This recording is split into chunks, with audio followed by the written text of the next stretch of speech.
Thank you for scheduling your sod project with On Point Contractors. So as of now, you've probably already put your deposit down to get on the schedule and to get in our queue for sod installation. We're doing a lot of projects depending on the time of year. We will give you a heads up when we are coming out to do your sod installation.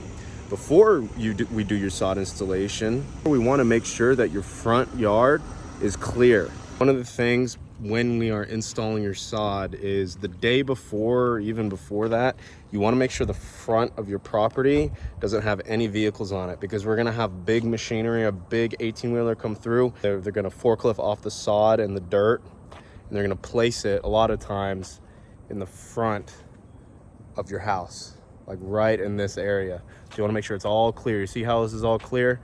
There's actually one car right here that still needs to go. Right before we come to install, you want to make sure the front of your house, right in front of the curb, there's no vehicles at all in front of it. We need space to place our materials. You also want to make sure that your vehicles are removed from your garage and you park them somewhere else, like on the front, on a curb, but not right in front of your house. Because again, we need space to place our materials. It is very important that someone gives us access to your sprinkler control box when we arrive to your property.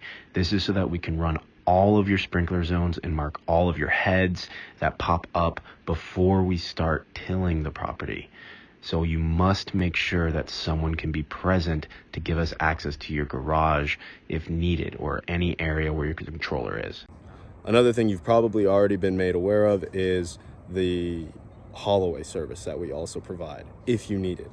Most neighborhoods will provide bulk pickup, but we also provide haul-away if your neighborhood doesn't, for the extra grass shavings that we, as you can see right behind me, which are bagged in these contractor bags, as well as the pallets, which will be left over right beneath that grass. So we do offer the haul-away if needed.